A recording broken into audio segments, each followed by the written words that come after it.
Thank you, Steve. I would like to begin by saying to all of you, thank you for being here, and thank you for the work that you do on an everyday basis. I know that often we don't say thank you to your diligence and hard work and your professionalism. We appreciate our coverage on campus, and especially here in the athletics department. I consider all of you friends and colleagues, and I'm very sincere when I say that. I get a chance to visit with you quite often. Part of being an athletics director, I get to sit in the background a lot and watch my coaches sit on the podium. And today's a little bit different, but I want to say very sincerely thank you. Appreciate the jobs that you all do and the professionalism that you exhibit. With that being said, I'll share a few comments with you, and then I'll open it up for questions. The safety, health, and well-being of our student athletes, fans, coaches, staff are the most important responsibility that we have in our athletics department. This COVID-19 issue is a very serious public issue for so many people. I pray for those that have been affected, and all my blessings go to their families as we move forward, and hopefully it becomes mitigated and eliminated at some point. In our athletics department, we have more than 500 student athletes, coaches, and staff, and the health and safety is important for all of them. Our counterparts, my counterparts in the SEC, have been together this week via telephone prior to that, and we made some decisions of the same mindset. I'm proud to be part of such a unified group in the SEC led by our Commissioner, Greg Sankey. The decisions that we have made were made with as much information as possible and as expeditiously as necessary.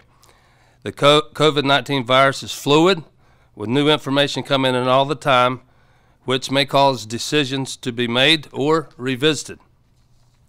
You probably saw earlier today the presidents and chancellors in the SEC unanimously approved a proposal from the athletic directors that we would suspend all activity, team and individual activities effective today through at least April 15th. By suspending these activities during this time and cutting back on in-person campus instruction, we're doing our best to reduce the chances that the coronavirus, COVID-19, will spread in our community. I know that this is disappointing to a lot of student athletes, coaches, and fans, but this decision has been made with an abundance of caution during the most difficult time. We've implemented a plan for all of our student athletes, coaches, and staff so that we can deal with the impact of these decisions, and we've communicated it to all of our student athletes, coaches, and staff. We have told our student athletes who are home to remain there and who are here that want to return home to do so. Our athletic facilities, including weight rooms, and all of our facilities will be closed during this time. We will be open at the Dodie Anderson Academic Enrichment Center for dining and academic services, and our athletic training rooms will remain open.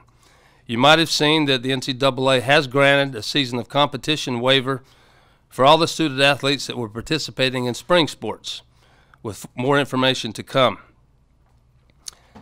You also know that under the guidance of the SEC and NCAA, we've stopped all recruiting through April 15th on campus and off-campus recruiting. The pro day that was scheduled for April 19th has been canceled. Spring game on April 4th has been postponed. That rescheduling will depend upon if practice is rescheduled following our April 15th date. In the athletics department, certainly the people that have purchased tickets for our spring events will be refunded. More information to come with that. We continue to have conversations with our public health officials, and we remind everyone to be attentive to everyday preventive actions identified by the CDC. I know that our student athletes, coaches, and many administrators are disappointed right now. We provide great opportunities for our student athletes to grow and learn. This is one of those times that doesn't involve sport. We've been through tornadoes, floods, hurricanes. We have tragedies, catastrophes, and then many times sport is an outlet for those situations. But this is not one of those occasions. With that being said, I'll open it up for any questions. Raise your hand. David first. Right, looking at the SEC's guideline to cancel everything or suspend everything until at least April 15th, will there be a baseball, softball, any spring sports season? It's way too early to tell. You know, there's a lot that can happen between now and then. Certainly, this COVID-19 situation is fluid. You heard from the President of the United States today. You heard from our governor. We got 2 counties closed. Schools are closing. It's just to be determined. The situation is fluid. Joe. Given that the situation is fluid, have you guys assessed what the potential for the economic fallout might be for Gamecock Athletics because of suspension of play? Well, certainly there will be economic impact, but that has not been our focus. Our focus has been the health and well-being of everybody involved, people that are in this community, in this city, in this state, and that's been our emphasis. And in particular on our student athletes, we were in spring break. As you know, it's been extended for a week, and then there will be some distance learning that will take place. So that has been our focus. The financial impact will be there, but that's not our main focus right now. With everything being fluid, the NCAA basketball tournament, is that decision to cancel it finalized, or is there any chance that that might be postponed? My understanding is the men's and women's NCAA postseason basketball tournament has been canceled. Could that change? I can't answer that question. That would be an NCAA question. But our information has been it's been canceled. Ray, with baseball, you know, if assuming that they could come back after April 15th, would you play the existing schedule? Would you try to add more games? How would all that work by trying to fit in a full season? Very interesting. I'm not sure how that would work. You know, so you talk about the conference slate. It's a 30-game schedule, some non-conference games mixed in. So you would also need a little bit of time to get ready because right now we're inactive. So there's a spring training effect that would be necessary, if you will. So there are just more questions than there are answers. The focus right now, as I said, is the coronavirus and to try to get in a situation that we're doing our part on this campus and our student athletes are doing their part. And let's try to get this mitigated and eliminated. Ray, you heard what Dawn said yesterday. Do you believe if there's no women's tournament that the women's basketball team should be named officially national champions? And if not, will you hang a banner or have any plans for that? Well, I think it's too early to have those conversations, and not to be avoiding your question, but our focus has certainly been on the COVID-19 in the last few days. I will add that we were on quite a run, and if I'm not mistaken, we were 32-1. We're ranked #1 in both polls, and we won the regular season title and the tournament championship. So we, you know, in my mind, we're #1.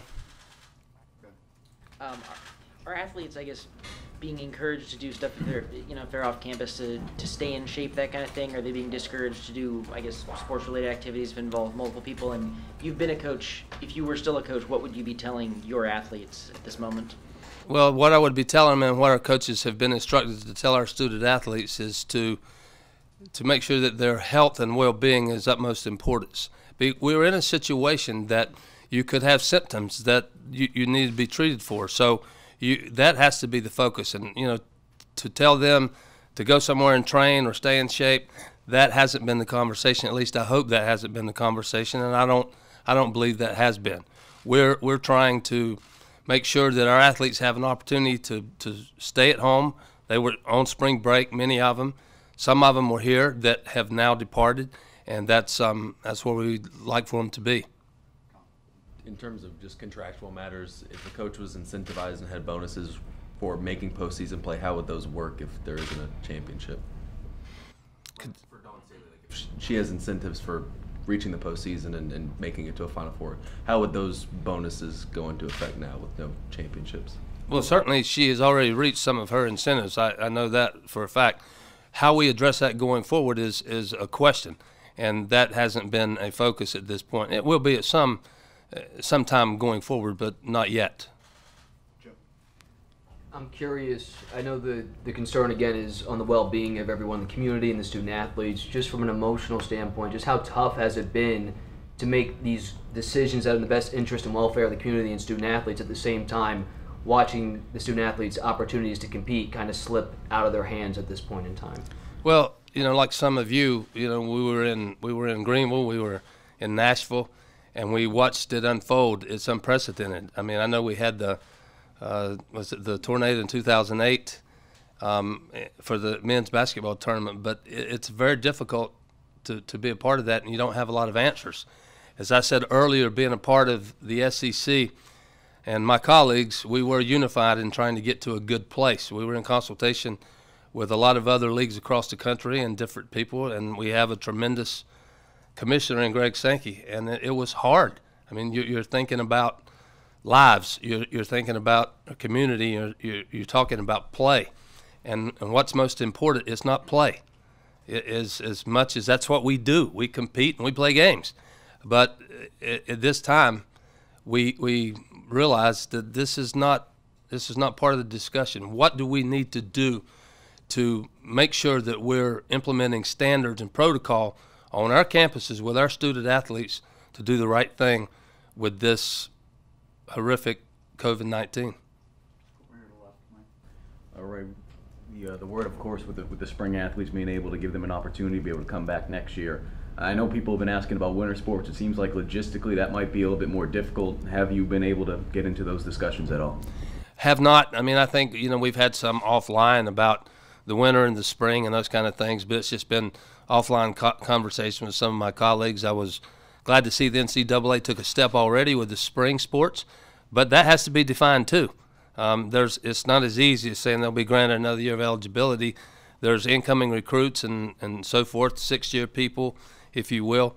The winter sports, I would have been okay if in some capacity that would have been included as well. Well, time will tell.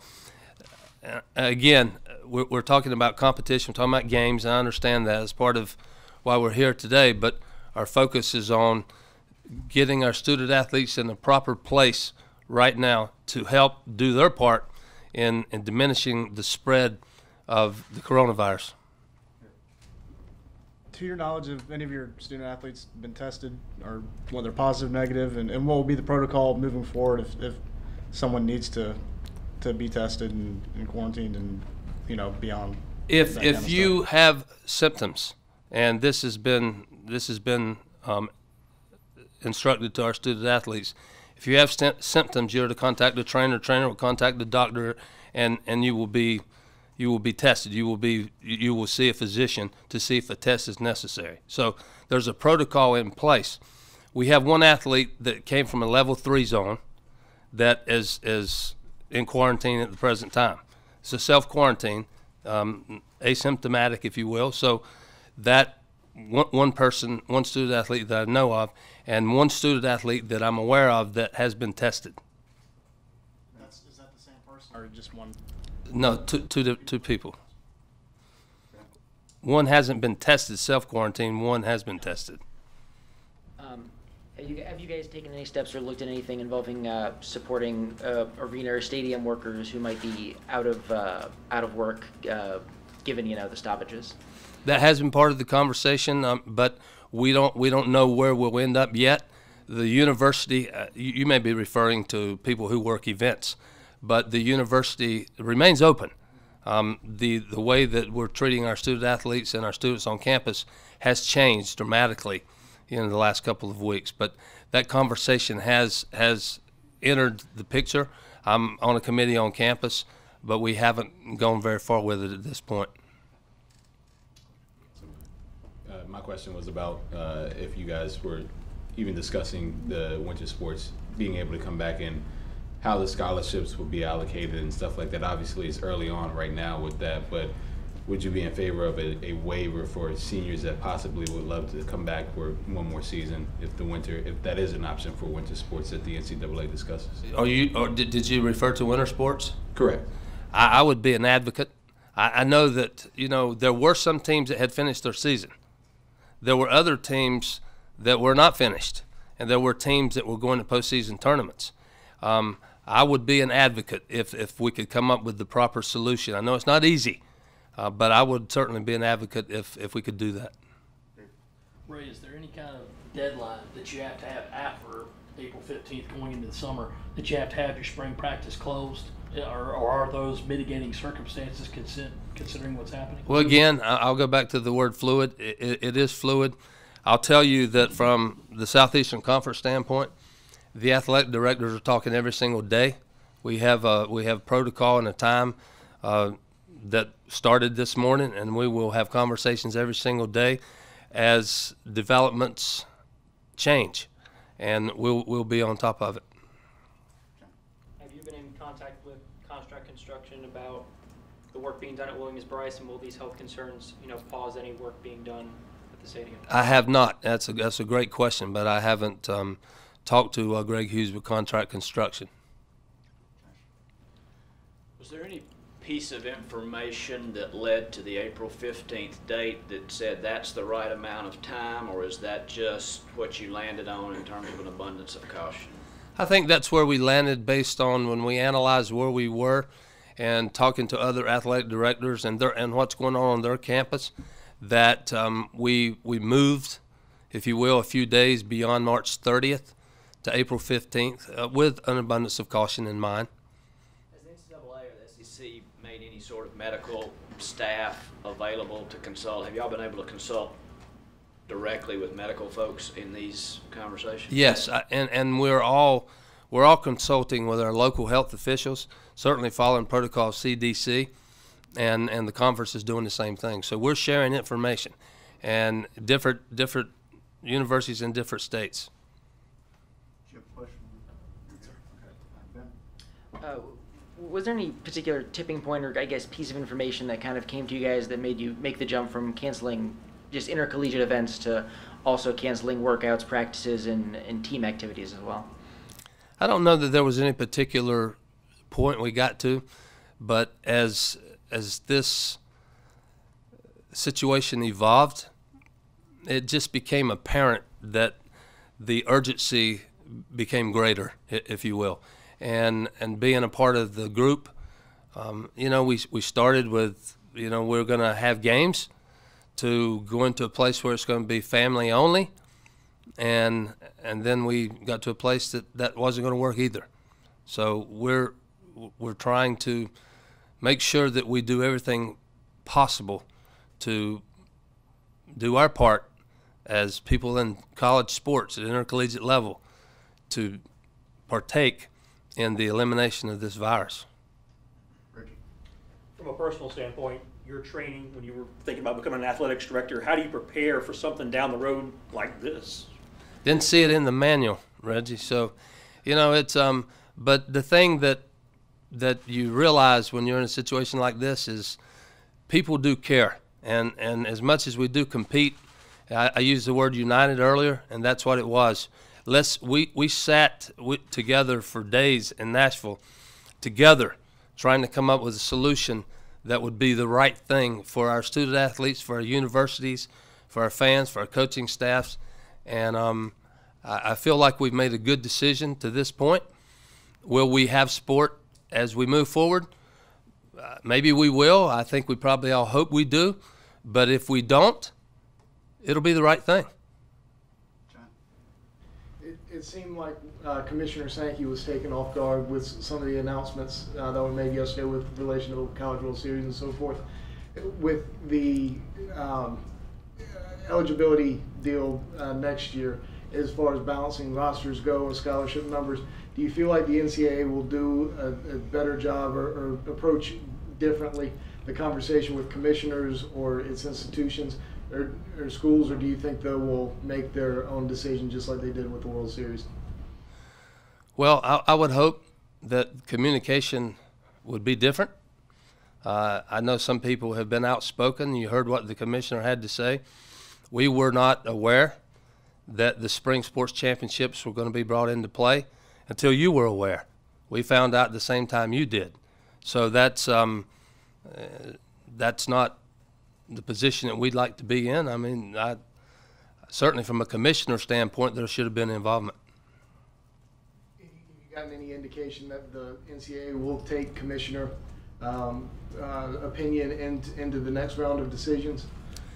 I haven't been given that information, but you know, there's you know, different commissioners in different conferences that, as I said earlier, they found out when you found out, and when I found out. So I don't think that was appropriate. That was the course it was taken.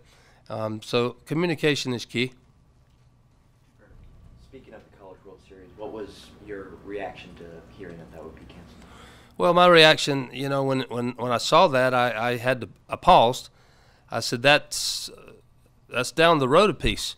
You know, was it necessary to take that action now? And it's the same way I felt about Oklahoma City and the Women's College World Series. And then I started thinking about, where does tennis, golf, what are their dates?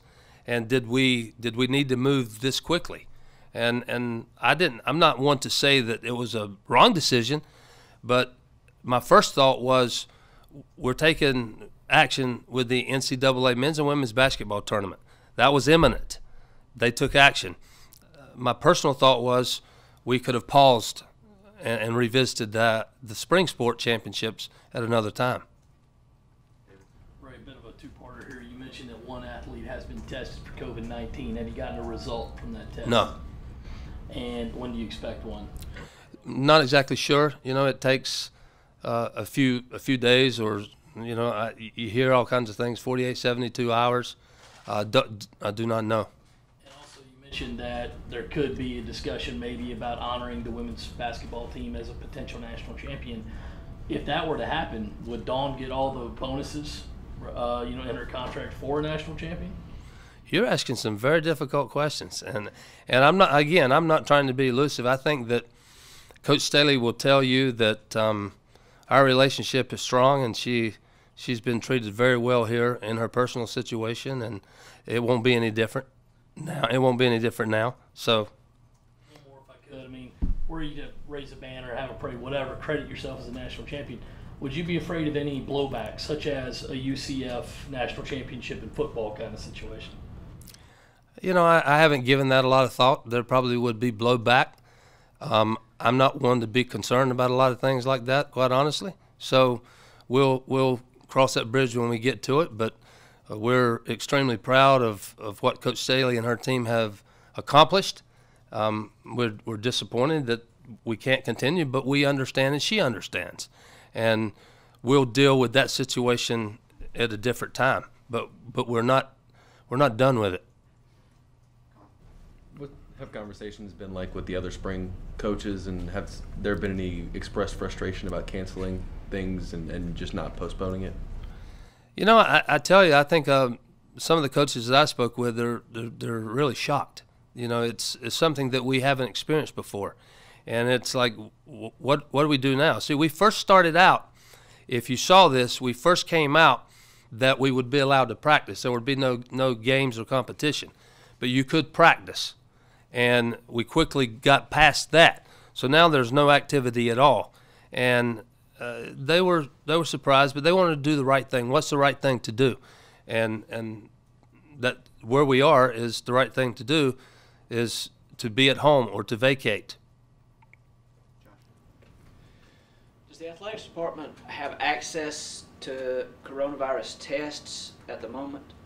If they come to you, do you have the test on site that you can test them? Not in the athletic department.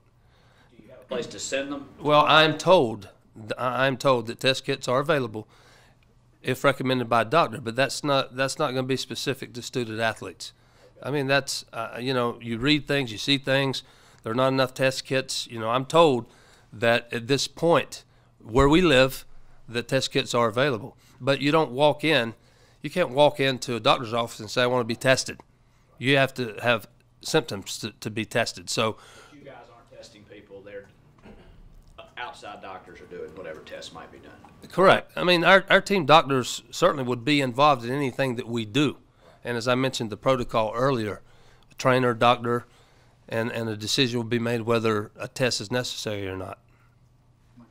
All right, with the extended spring break and the addition of taking online classes, what have you guys done as an athletic department to be able to help some of those students who it might not be as easy because maybe they live pretty far away, they might not have access to the internet as easy as some other student athletes? Absolutely. We've had those conversations today. And not everybody necessarily will be off campus. I think a large population will be off campus, but some will probably be here and have access to the Academic Enrichment Center. Don't know those numbers yet. Again, we got another week of spring break, and we're working through the situation to see how each individual stacks up in this process and where they are. I don't know for sure. I can't speak for the university. I don't think that every course on campus has the capability of being online either. So those things are to be worked out.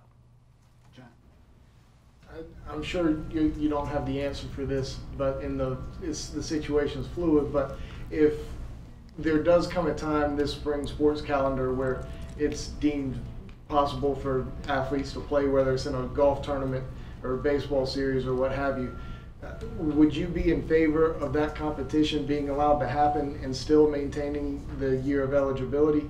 Have y'all had any conversations about that at this point, sort of an exhibition kind of season to keep players sharp or to compete? We have not had that conversation, and you bring up a point that probably will be addressed hopefully at some point, because if we're in that position, then we probably have a pretty good handle on COVID-19. Would be my indication that then we would have to make some decisions athletically.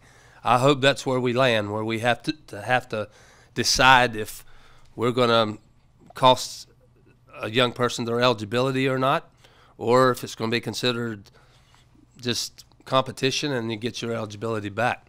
I hope we get to that point that those decisions have to be made. Have you thought about it? Would you be in favor one way or the other? Do you have thoughts one way or the other? I'm student athlete centric. So I'm all about making decisions that benefit student athletes.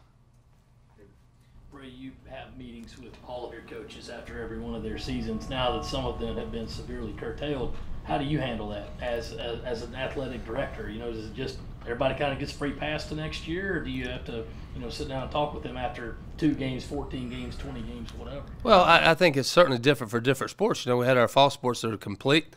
And then, our basketball teams were going to continue to play, at least in my estimation. They were going to continue to play. And then the spring sports, we're not even, I guess women's softball got into conference play. Baseball did not. So it's a different discussion. There's no question about it. Coach, I know you said earlier that revenue wasn't a focus in these decisions, but I was just curious with regards to the women's basketball team, if there was any insurance policy or contingency plan with regards to those first 2 NCAA tournament games that were going to be hosted here? Well, I'll try to give you a quick summary of how that works. It's an NCAA event that is merit-based. All indications are that we would have been hosting the first and second round. Well, it's not guaranteed, but indications are, being the #1 team in the country, you're going to host. That's an NCAA event. So that 75% of that revenue goes to the NCAA after expenses, and then we would get, as a host, an honorarium of 25%. I hope my memory serves me correctly. Somebody over there may be saying he's wrong, but that's the case there. So that would not be a significant financial hit for us. But again, this is a very serious situation with the coronavirus, and that has been our focus on. Hopefully, this country goes through a time that other countries haven't had the benefit, that it's been detrimental and deathly. And we've had issues certainly in our state already, in 2 counties, and been highlighted. So that's been our focus. And revenue is it's a real thing, but that's not what we're focused on. We've seen a lot of student athletes, post to social media about how heartbroken they are, their seasons are over. Did you have any student athletes that were pretty vocal about being scared to go out there and compete? There were some conversations because I guess 48 hours ago we got teams moving. You got tennis, golf, baseball, softball. You got teams moving, and this wasn't just on our campus, because I was with the other athletic directors. We were having a conversation in the room. The phones were ringing, so we're talking to our coaches, and You know, one coach is saying, you know, should I hold? Should I go? Should I turn back? What's the situation? There were athletes that were concerned that we're going to continue to play, or the basketball tournament got canceled. Are we moving, or are we going to come home? So there was some concern from coaches and student athletes that we're not sure we want to continue in the current state. Others, you know, we're ready to go. So, but it was mixed. Coach? All good? All right. Thank you. I appreciate it.